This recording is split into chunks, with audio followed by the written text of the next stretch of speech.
Breaking news. Telangana రాష్ట్రంలో municipal కార్పొరేషన్ల ఎన్నిక ప్రక్రియ ముగిసింది. ఇప్పుడు అంటే రేపు ఫిబ్రవరి 16న మున్సిపల్ చైర్మన్లను, కార్పొరేషన్ మేయర్లను, డిప్యూటీ మేయర్ల ఎన్నిక జరగనుంది. ఈ నేపథ్యంలో హంగ్ వచ్చిన పరిస్థితుల్లో అంటే కొన్ని మున్సిపాలిటీలలో ఏ పార్టీకి కూడా స్పష్టమైన మెజార్టీ రాకపోవడంతో అక్కడ రాజకీయం వ్యూహాలు మారుతూ ఉన్నాయి. అక్కడ స్వతంత్ర అభ్యర్థులను లేదంటే ఇతర పార్టీల నుంచి గెలిచిన అభ్యర్థులను తమ వైపు తిప్పుకొని తాయిలాలైనా లేదంటే ఏదైనా ఒప్పందాలు, లోపాయకర ఒప్పందాలను కుదుర్చుకొని వారి వైపు తిప్పుకొని కౌన్సిలర్ పదవును తీసుకోవాలని చెప్పేసి చాలామంది ఎదురు చూస్తూ ఉన్నారు. ఈ నేపథ్యంలో మొయినాబాద్ మున్సిపాలిటీలో ఒక అనూహ్యమైన పరిణామం చోటు చేసుకుంటా ఉన్నది.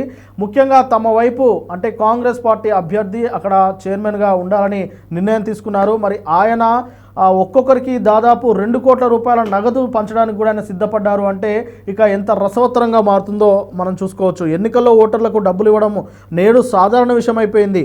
అయితే తాజా మున్సిపల్ ఎన్నికల నేపథ్యంలో చైర్మన్ ఎన్నికకు ఒప్పందం అంటే చైర్మన్ ఎన్నికకు సపోర్ట్ చేస్తే కౌన్సిలర్ అభ్యర్థులకు కాబోయే చైర్మన్ ఏకంగా 2 కోట్ల నగదు, ఫార్చునర్ కారు సైతం ఇస్తానని బంపర్ ఆఫర్ ప్రకటించినట్లు ఇప్పుడు చర్చ నడుస్తూ ఉన్నది. ఇది ముఖ్యంగా రంగారెడ్డి జిల్లా మొయినాబాద్ మున్సిపాలిటీలలో జరుగుతున్నట్టు తెలుస్తూ ఉన్నది. ఆ మున్సిపాలిటీలలో 26 వార్డులు ఉన్నాయి. అందులో కాంగ్రెస్ పార్టీ 10, బీఆర్ఎస్ 7, బీజేపీ 4, స్వతంత్రులు 5 కౌన్సిలర్లుగా 5 చోట్ల కౌన్సిలర్లుగా గెలిచారు. చైర్మన్ కావాలంటే మ్యాజిక్ ఫేవర్ 14 కావాలి, కానీ ఎవరికి 14 అనేది రాలేదు. కాబట్టి ఇప్పుడు అక్కడ ఈ రాజకీయం, ఈ కారు అలాగే బహుమతుల రాజకీయం అయితే నడుస్తూ ఉన్నది.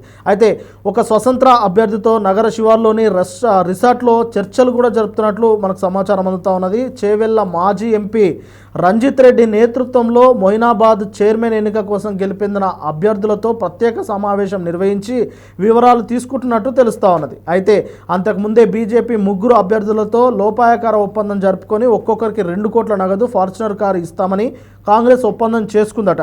విషయం బయటకు రావడంతో వారు అంటే బీజేపీ అభ్యర్థులు, బీజేపీ కౌన్సిలర్లు ఉపసంహరించుకున్నారు.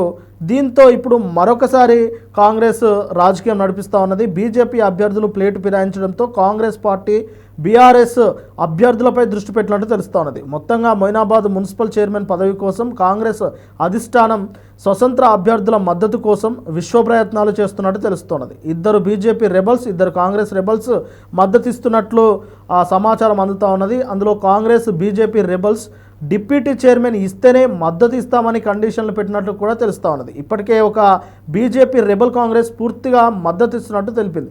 ఈ నేపథ్యంలో రంజిత్ రెడ్డి రంగంలోకి దిగి చైర్మన్ పదవి దక్కించుకునే విధంగా వ్యూహరచనలు చేస్తున్నట్లు టాక్. మొత్తానికి మున్సిపల్ ఎన్నికల్లో గెలిచిన అభ్యర్థులను తమ వైపు తిప్పుకోవడానికి మున్సిపల్ చైర్మన్ పదవి కోసం ఇంత విస్తృతంగా పోరాటం చేస్తూ ఉన్నారు, ఇంత విస్తృతంగా డబ్బులు ఖర్చు పెడతా ఉన్నారు.